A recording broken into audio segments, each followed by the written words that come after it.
to a super PAC, why would this person care?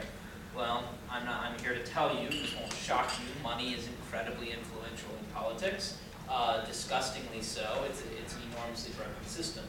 But keep in mind what all those millions of dollars are being used to do, particularly by conservatives. They're being used to buy votes, right? Ultimately, this does come back to votes. It is running a bunch of ads to try to buy votes. It's sending money into dubious organizations to try to buy votes. That's the conservative strategy, and they can literally put a price tag, particularly with Romney's primary, and I'm not here to be partisan,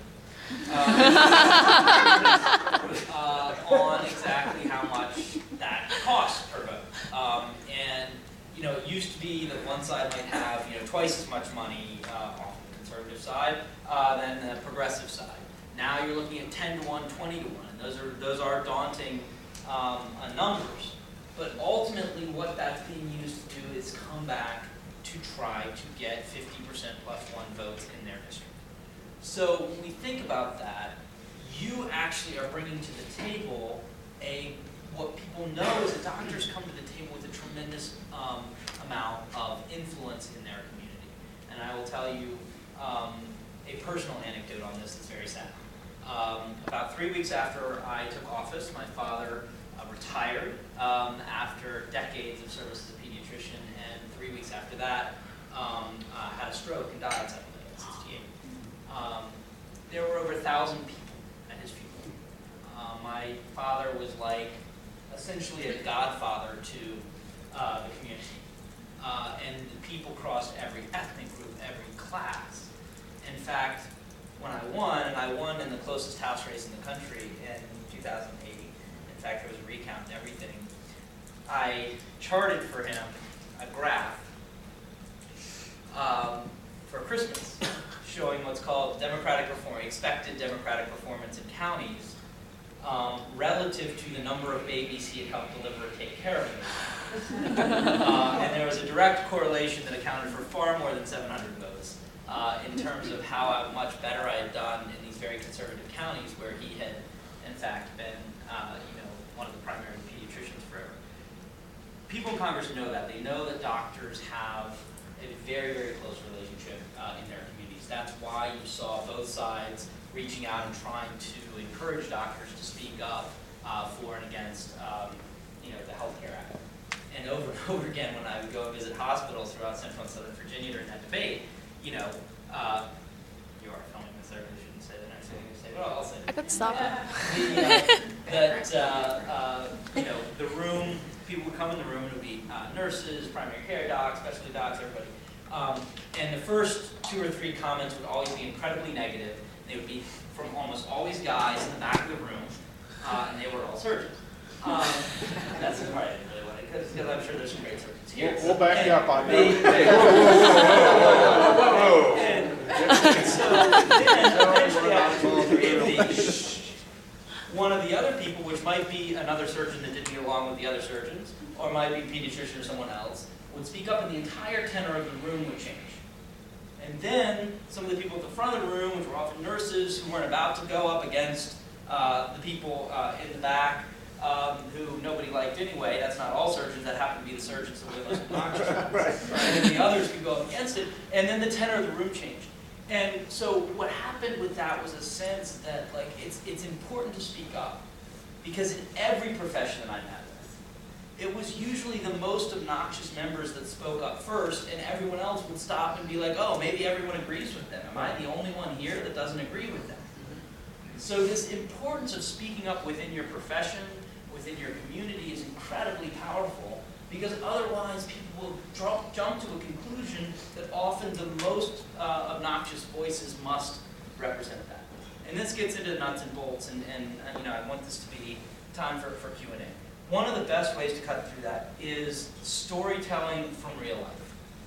When you sit down with a member of Congress, whether it's one who's inclined to believe in you in your same position or not, starting with that, starting with facts and starting with humanity is an incredibly powerful place to be.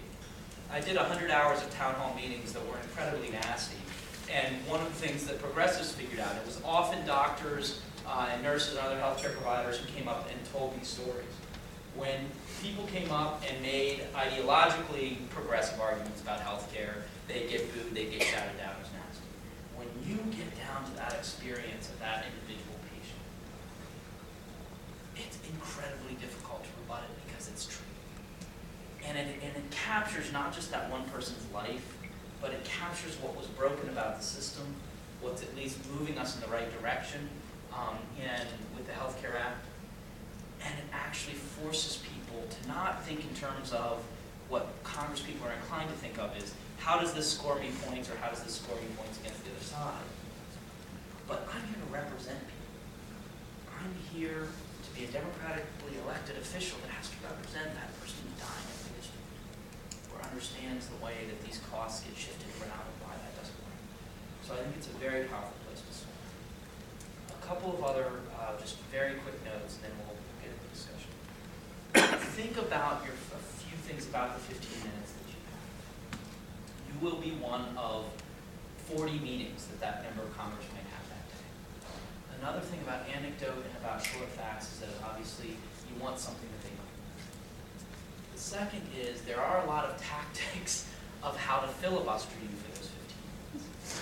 And you want to make sure that you don't fall into some of those traps. One trap, and the two traps basically cut in exactly opposite directions. One is for them to simply let you talk the whole time.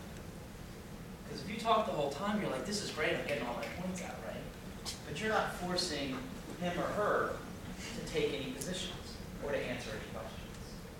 So if I'm in a meeting with someone who I know I'm not going to agree with any of their asks at the end of the day, and I don't want to get into a big contentious debate with them about it, oh yeah, tell me more. Oh, that's interesting. Tell me more. You can kill 15 minutes. And see, that's great. They ask you for something, oh gosh, sorry, we're out of time, but why don't you follow up with my staff about that? That'd be great. I really appreciate you coming in. So you want to be careful not to get killed with kindness. So find ways to ask questions, to force them to engage. Find natural stopping points where you're either putting out a position and specifically saying, so is that something you could support, like meeting with people in the district, which I think is a great ask, if it's something engaging. The second is, of course, for them to simply talk the whole time, which is also a way to filibuster because they get to control what they're talking about.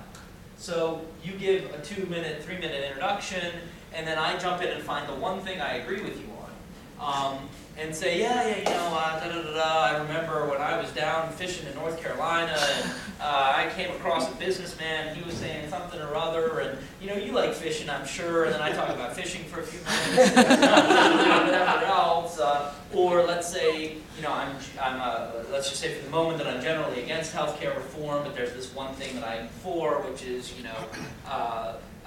whatever, let's just say for the moment it's tort reform, so then I want to engage you on my grounds, which is where I think you might agree with me or where I think I'm going to win the debate, and so we're going to have a fight about that, and then you're off to the races on a tort reform debate when you really want to be talking about funding for NIH and liver disease. So it's another thing where the member or the staff member can kill a lot of time. So it's very difficult to manage because they've got a lapel pin on, and ultimately they are the person that sort of can control the flow of the meeting a little bit, but you want to try to find ways to make sure that you're getting your points across, so you're not letting them take up the full 15 minutes, but you're also making sure you're engaging in the general ways. And this gets down to the ask, which is, it's your job as representing your constituents, representing your patients, to get them to do something. And it's very important, and Doctors for America is a great organization, and that's why they're smart about this, to know what that thing is. In this case, it's actually an interesting ask, and I'm just thinking through it off my head. On the one hand, it's an ask that's impossible to say no to. How could you disagree with the idea of meeting with any group of constituents, frankly, much less doctors and medical students? But if I'm someone who doesn't already, if I agree with you, great, and I think that I agree with the people you're going to get together, then I'm meeting with people who probably are going to like me. They're going to give me lots of substantive information that I can use in subsequent, as color commentary and whatever. And I'll probably want to get a press hit about it. Congressman Perriello meets with local doctors. Great, everybody loves that. If I'm inclined to think that you're about to put me into a trap, which is to meet with people who are going to maybe push me on certain policy issues. Then it's tough because I'm going to not want to walk into that lion's den, but at the same time, how do I say no to meeting with local doctors, whatever. So, you know, if you think about it, your job is to try to get them to commit. One last thing that he said that's important, which is that don't assume meeting with the member is the most important thing. There are members who know their issues very well, and there are members that make their own decisions, but a huge percentage of them don't know their issues, and frankly don't even decide how they're going to vote on bills. They get told on the way to the floor, here's the list of votes, here are your recommendations. Yes, no, yes, and they call back and they're like, so I'm voting yes on number 3 or yes on number 2? Yes on number 3. Okay, thank you, Congressman. So, now it's also true though that there is a level down the rung that is often you getting, you know, the kiss off. If you're meeting with an intern, for example, now some interns are great, but that's probably a sign that that person's not making a huge substantive decision, but they will still do a memo in the meeting that'll get passed up to the policy director or the chief of staff, and so obviously it's important to engage in that level. So, you know, I think just to sum this up, one, remember how much legitimacy you bring and how illegitimate they feel right now. Remember that you've got that time, you want to control it to get across the information you want to get across and force them to give you an answer on your ask. And 3, that ultimately that person has to get elected in a couple of years. And they do not want to see local letters to the editor signed by a doctor saying, this person was rude to me, or why is this person not supporting curing these diseases or doing this, or why would they not meet with a group of medical students? Isn't this the arrogance of Congress? Members of Congress are crazily responsive to letters to the editor. Like it's amazing. People read obituaries and letters to the editor, and people get very upset about it. You know, for my generation, it's much more social media oriented. Like we'd be more freaked out by like a really bad tweet going out than a letter to the editor. But like, you know, these are things where people don't want to do it because what you're using all that money from the special interest groups to do is buy media. And if then there's a free media that no one had to pay for, it was just a doctor writing a letter to the editor that's going to get read by more people than the full-page ad, then that's a big deal. So you have a tremendous amount of power. I want to thank you all for serving your communities, serving your profession, and hopefully you can be helpful.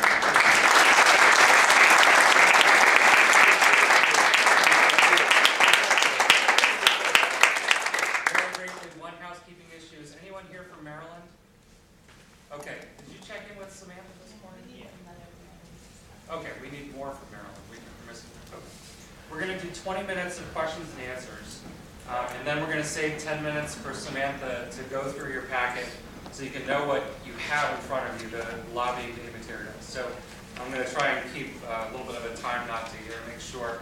I'm going to ask the first question, and then I'll let you guys have at it, because last year at our leadership conference, Senator Tom Perriello advised us to have in our cell phones the names and numbers of the health legislative aid of both of our senators and our congressperson. My question to you, Tom, is how often should we be making that call? What's just enough? What's too much? How often should we be connecting to develop a relationship with our health legislative aides? I think in each case, just like any other relationship you're forming, you want to read the social cues a little bit on it. But it is partly your job to make their job a little uncomfortable, right? It's their job to be a gatekeeper to the member, and it's their job to try to minimize conflicts and kick things down the road. The easiest thing if there's a sign-on letter for a particular disease issue, which often comes up, be like, oh, well, we're very supportive of research on juvenile diabetes. We're still looking at the letter, but, you know, just know we really care about people with juvenile diabetes. So that's, you know, great. So you're having that conversation. Well, in that case, you come up with another story of a constituent. You find out who's contracted now, but I think he's kind of. Okay, let's just go with that for now. You know, and then you want to call them up and say, just so you know, there's another family who you're probably going to be hearing from, and you know, that sort of thing. Yeah, you're letting them know. Now, the best case scenario is where you develop a relationship with a staffer where they actually believe you're adding value. Now, we all know you are adding value. I'm talking about them believing you're adding value, right? And the single biggest commodity on Capitol Hill is time.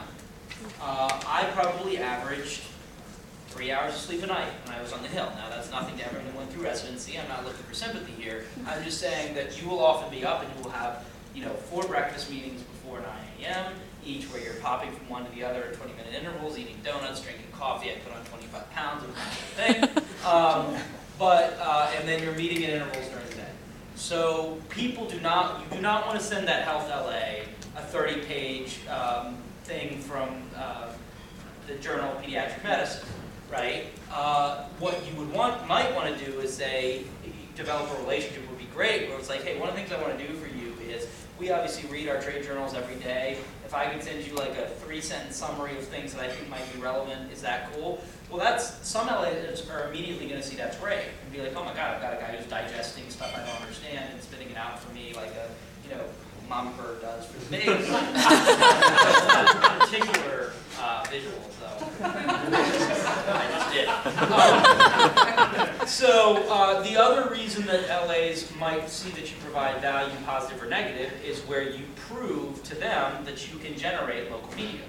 If you have shown that you can get cameras out to an event, or you can get a letter to the editor, they're going to call you back not because they like you, because they don't want you to ding them again. And that's a lot of what politics is about. And I think what has been a fundamental difference, frankly, between how progressive and conservatives have organized, which is that progressive, George Lakoff, the linguist, has always talked about one being more of a maternal versus paternal party, slightly paternalistic use of those terms. But the point is that we are very, as progressives, often loath to take Wyden when he's on the fence and actually hit him in the press. The other side will hit their conservative members and say deviate even a tiny amount from that data. So I think that LA, it's useful for them to know that when they do the right thing, you find a way to get them some positive press for it. When they don't do the right thing, you show them that, hey, you're going to take a little heat for this. That you're going to get that phone call returned. The 2 easiest ways to get phone calls returned are to show that you can deliver money or that you can deliver media or some other form of constituent vote. So I think it's a great idea to have their numbers. You should call them even when they don't call you back. For some reason on the Hill, it's seen as okay social etiquette to wait till someone calls you 8 or 9 times to call them back. So, you can do that. John Shields, who worked with me on the campaign side and then worked on the Senate side for Senator Webb and is now back with me at CAP, will validate that. So I think it's incredibly important to build those relationships. But think about in each conversation how you are adding value, whether it's positive or negative value. It might be heat, but you're adding value in that conversation. And if you're the kind of person that gets a reputation for when they get an email from you or a phone call from you, there's a reason they should take it, they'll take the next one. Why don't we start over here and then we'll go to Well, you gave very good advice, I think it was helpful, but and you touched upon it a little bit, but I'm still not comfortable, I think, talking to a senator that I know hasn't supported the Affordable Care Act. Other than the message to get back and talk to people in my district, should I really approach that senator differently, or should anyone approach the senators that have been supportive differently than those that aren't, or just try to ignore that fact? I don't think you should ever ignore reality any more than you should ignore symptoms when diagnosing a patient. But if it means, like, should you spit on them or kick them? Speaking, no. Might you feel disinclined to go through the pleasantries of, like, the normal society? Oh, how are you? Oh, it's great to see you. You're wonderful. Thank you so much for your service. You might not be as inclined to do that. So when you say this substantively, you mean when you're going to a Hill visit, or? When I go into a Hill visit. Yeah. I guess my preconception is that Congress people that haven't supported health care reform, or at least the present bill, are going to try to just kind of put me off or use these strategies to say, yada yada. Should I make my message a little bit different than to try to, get a little? Let me help inside? you with You know what I mean? Let me help you with this. I'm from Utah. I'm going to the biggest anti-Obamacare offices. I'm going to Mike Association chambers, they're Tea Party Republicans, okay? You know, what do you tell these? What do you tell these? The strategy has to be a little bit different, I think. So I think that you want to have, what we talk about both on the political side and on the nonprofit side is, what is your theory of change? I don't think it's particularly constructive. I'm more of a consequentialist and less of like, you know, that it accomplishes something just to tell that person how much they suck, right? Like, what is the theory of change you're trying to accomplish in this case? And is there one? Now, with those three guys, you're not going to ever get them to vote, certainly not for healthcare reform, and maybe not for anything that you agree with. And so you do one of a few things. You say, okay, look, this is something where I just want to plant a seed in their hearts and in their minds about how messed up this is, and hope that maybe someday something happens that goes. In which case you might start out, and it often can diffuse attention at the beginning of a meeting. If you decide this is your theory of change, say, look, just from the beginning, you know, I understand that you're very opposed to healthcare reform, and I was supportive of it, and I don't think it's useful for us to have that debate here. I am a doctor who serves, you know, constituents of yours, and I'd just like to talk some about how I think this is playing out and how things are going forward. If you've signaled to them at the beginning, this is just one way to do it, and you've got to decide your theory of change, is you want to be the progressive doctor they feel like is reasonable or is substantive, and then maybe it's on some smaller bill where you then have the line of communication. And you talk about the facts, but maybe you feel like if the Supreme Court does throw this out, there's going to be this conversation about what happened in the wake. So maybe you say to them, look, I understand, you know, if the Supreme Court does this and there's a real talk about how to come back to the table, I hope here are 2 or 3 things that you might, you know, we might be able to find common bipartisan ground on. It's certainly something that would affect my relationship with my patients. So then your theory of change is, well, you know, this is mostly going to be binary, but there really may be a need to find something bipartisan. You could have a theory of change that says, this is really something where, in their heart of hearts, they need to know that they're doing the wrong thing, and therefore I am going to be really blunt. Just say at the beginning, look, I know I'm not going to change your mind, but I just feel called by my patient care and my own Hippocratic oath that I need to say something about this, and that's your theory of change. I think, you know, if you come in and you're rude, obviously you're not going to get voted back in, but some people feel like that's what they feel morally obligated to do. But I find, you know, setting the parameters of the conversation can be useful. You know, there were certainly a number of things that some of these conservative groups that are against, I would argue, public health regulations and environmental regulations, if they were meeting with me, and I'd meet with them. I didn't take money from lobbyists, but I would meet with lobbyists and, you know, say, make your case. And they were smart enough to know in those cases, look, we understand we don't agree on the idea that, you know, poisoning kids is okay, but we think you might be able to agree with us on this other thing and hear it out. So I think, you know, the key is to sort of decide ahead of time, this isn't just a chance for me to get something off my chest. I don't think that's generally a good approach. What am I trying to accomplish? Am I trying to build a relationship of trust? Am I trying to find some more marginal common ground or what? And then go that way. Go ahead, Sure. Sean. I just think that everything that you've said today was just wonderful, and I agree totally, and that those tips All are right. very, very helpful. Thank you. But what I'm encountering is that the stories that I tell, and I get wonderful feedbacks too from the people that I talk to, is that my stories are so compelling and so heartwarming. But what happens is that the other side, they sort of like, this is the typical strategy, right, from the opposition, and that is they create this cacophony that no one can know exactly what is the truth, where things are. So you have the patients doctors for physicians, doctors care or whatever, or the CPR group, that they have doctors also that go to these offices. And so from your point of view, how is it that we can distinguish ourselves versus the other groups, and what message do we make it sound clear and louder? And is DFA is up there, or is that just a crank kind of group versus like the other group, like CPR or patients for doctors for patients care or whatever? So I think, you know, in terms of theories of change, you have to understand that there are several layers on which you can affect things. And it's a little bit of the pebble thrown into the water and not knowing where the ripples go. This group didn't come out of nowhere, and it's not on an island. There is a progressive infrastructure now that is trying to do this. So you're going to have the maximum impact probably in your community in terms of affecting message, depending on your comfort level of doing local press. And there you can get creative. It's not just doing an event. You might try to find a local radio broadcaster where you do a medical minute or something, where you talk about these issues. On the national infrastructure, you have to understand that you are a piece of a great conversation that has emerged from doctors across the country and patients across the country, where you're not the only business that's happening. They're putting those other things out there to try to create sort of an astroturf confrontation to this. What helps with that? Well, being able to talk about actual numbers of how many doctors supported the bill versus not, talking about where AMA is and other things, where you guys are, what you represent in the community, and frankly, you are stronger if you go home and you find 5 other doctors that agree with you.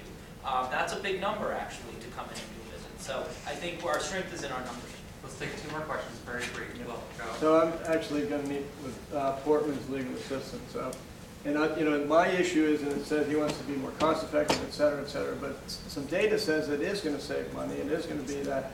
So I want to go armed, knowing that I say the cartel has voted against it. But how do we sort of get, obviously personal stories. I'm here for my patients, and that's why I'm here. But give me a few points that sort of help break the Kevlar a little bit. That work, maybe. Well, what kind of doc are you? Family doc. I'm a family doc, so it's what. It's a Republican family doc. Right. So, exactly. So I mean, and it's so the piece says, hey, we're here for patients, it's doing what's right, and so it is going to save money. It's going to, all these issues that he wants, but still vote together. So I think that so there's a tactic here and a strategy. On the tactical level, if you can walk someone through an almost Socratic method in this situation, it can be useful. You and I both agree about cost containment, right? And we both agree that one of the biggest problems is that we underinvest in preventative care, right? Well, and we both understand that part of the incentive, part of the reason that that's off base is because insurance companies can kick you off your insurance once you get sick, and that young people aren't in the system, right? So then, some things that have been really positive in this are the idea that people are going to be stuck on the insurance exchange means that now insurance companies have a reason to invest in preventative care. And that young people have to be in the system, right? You can almost get someone to go along these various lines and say, and then you either hit with the singer and be like, but then you voted against all that. Or you try to be more constructive and say, so whatever happens with healthcare, since right now the issue isn't, you're not trying to convince them to vote for healthcare reform, say whatever happens with the Supreme Court, again, we really hope that anything you guys come up with closes this loop. Or you take something that is being voted on in the House, getting rid of the IP, whatever, the board that's actually doing exactly this, and saying, I'm a Republican family doc. And so I was so excited when one of the things that happened was going after fraud and abuse in the system and actually looking at ways we can use the medical home model and other things to conserve care. And while I was disappointed that I didn't see Republicans vote for the health care bill, or people from my party voting for the health care bill, the one thing I thought that we'd really, defend Obama on was this one thing that's going after cost savings in the system. So I'm just trying to understand, because I can't explain to my Republican friends back home why our own party is going against the very thing that's trying to contain costs. So, pick a fight or whatever. Stats are useful, and I know DFA and others are very good at getting those stats out there. But I think you really got to force them to try to give an argument to you. No, and that's what I want, because all the data, I don't. I mean, all the information. That's what I'd love. You have 3 minutes, really. I'm sure not even 15 to make your point. But okay, no, that's great. We'll do one last question, then I'm going to turn it over to Sam.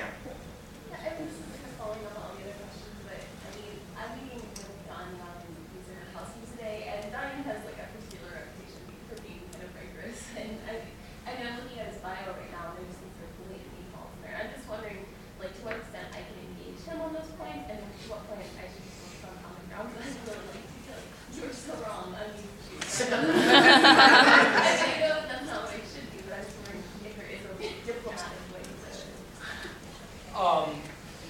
So,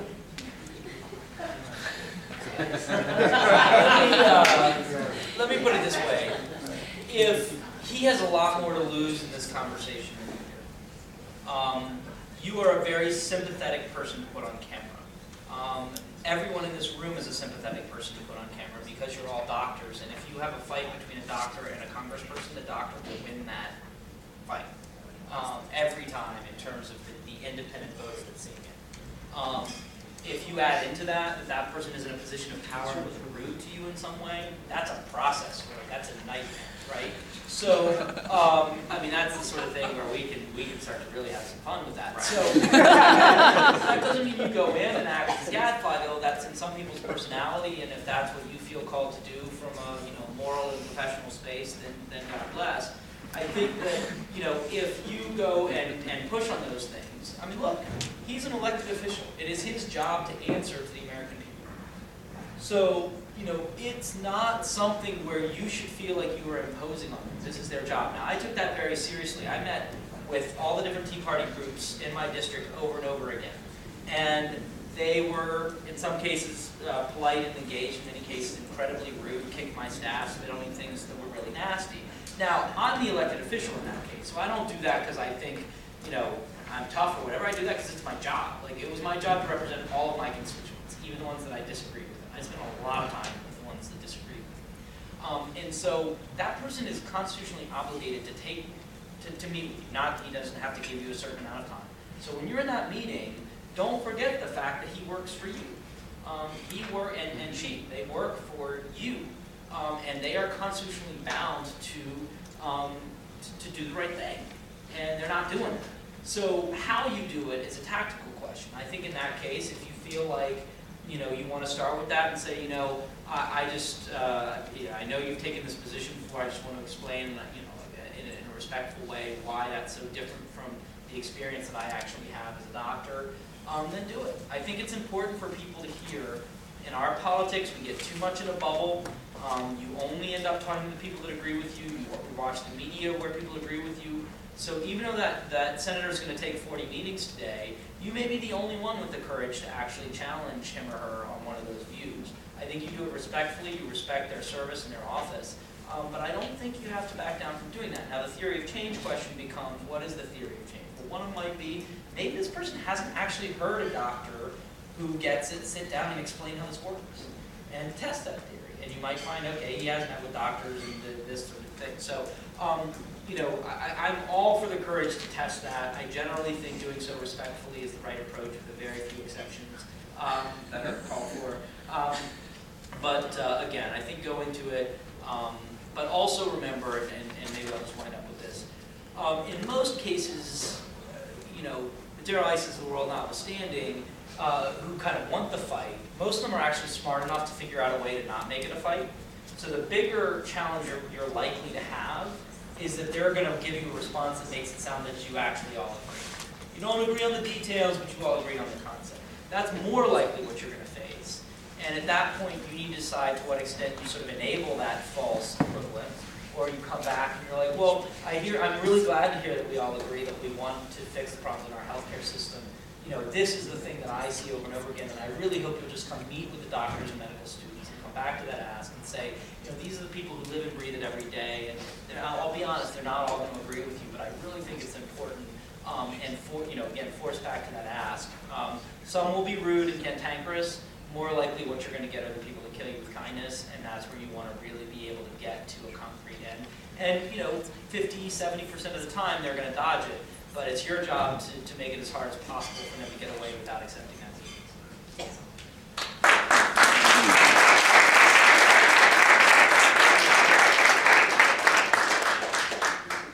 So, Samantha, do you want to talk about what's in everyone's lobby day packet? Yeah, I'm just going to, while she's coming up here, I'm just going to show you something that is on the outside of your lobby day packets, which is these little things. And people were looking at these little cards and like, what the heck is that? Yeah, Those things. What are those for? This is part of the leave behind. So these are cards that this is for my children's elementary school.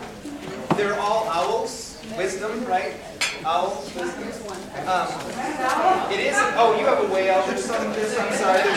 Okay, not everybody has owls. Sorry. They're children's drawings. So the reason that we have children's cards. You want to do that? Anyway, so the reason that we have, listen guys, listen up. The reason that we have these in here is to break down barriers, right? Children's drawings, a card that a child made. What do we want you to put in there? What we want you to do is leave this behind and put the why in here. And the how, to ask. Okay, so the why. Why did you come here? What was the patient story? The patient that you saw, or the thing that you saw that made you get involved, that made you travel to Washington, D.C. to meet with the legislator, that riles you up. You know, you can write it in just a couple sentences. And then the ask, the how, the end, which is, I look forward to seeing you back in district when we meet with, medical students. Thank you very much for your time. Just a little leave behind that tries to break down things. That's something that hopefully is a little bit memorable. Again, they have 40 meetings all day. They're getting big checks and things like that. We're not coming in with money. But we can come in with something that they can remember. And that, again, is something unusual that they won't see. Because they'll be like, what the heck is that? Oh, it's an owl. It's a little kid's drawing. And then they read the inside, and it's this human story from real life that they get. So that's what that is for. There's a few people that need different cards. If you have a puppy love card, that we should exchange out and give you an owl card. Yeah, can so I have the opposite thing of the people who are going to like to Utah. I'm at New York, so I have people who are very much on my page and are fighting our fight, which is great. So can I use this to just say thank you for the great work? Yes. Yeah. I still would put the story. I still would put a story in. They're so removed from. They are in their bubble, as you heard. I mean, that's the reality of DC. And so I still think it's important to put a real story. Why are you here? Because all my colleagues have dumped Medicare insurance? I think what you could see happen with your story in that card is the legislator then use that story in his next presentation. Right. Why don't we turn it over to Sam? Hello, Time, people, time. All right, so I know you're all super excited to go out to Capitol Hill, talk to all these staffers, members of Congress, right? Pretty awesome. So first, I just wanted to go really quickly, because one of the things we're asking you to do is to say, hey, I'm a resource. Use me. Meet with some of the best staff in the district. So how do you actually set up these meetings? Some of you probably already know, you've done a lot of this, but for those of you that aren't aware, I want to run through that process really, really quickly. It's very simple. You really want to find out the name of the scheduler and email them. So if you can't find it online, call up the office, say who is your scheduler, and get the email address, and you send them an email. Don't just call them and try to schedule a meeting because they're going to say send me an email. More likely than not, they're going to say send me an email. So just send them an email. Put in the email the day of the meeting that you ideally want to have, if there's a time that you would prefer, who you are, who else would be meeting with them, title, organization, and where you're from. They definitely always want to know what city, even if it's one of the senators, where in the state are they from? We want to know that. Also, make sure you put who is the day of contact. Probably if you're emailing them, it would be yourself. Make sure they know on the day of contact, here's my cell phone number. Put all the information, just write in the email, send it off. They'll probably email you back. If not, follow up with a phone call. And that's basically the super quick version of how you schedule a meeting. Definitely, as you're doing this, if you have problems or questions or issues, call us. We're here to be a resource for you as you do all of these wonderful meetings after today back home in your districts. So please do let us know how we can be helpful. We're happy to also help you cap different leave behinds and whatever else it is that you would like to do. So please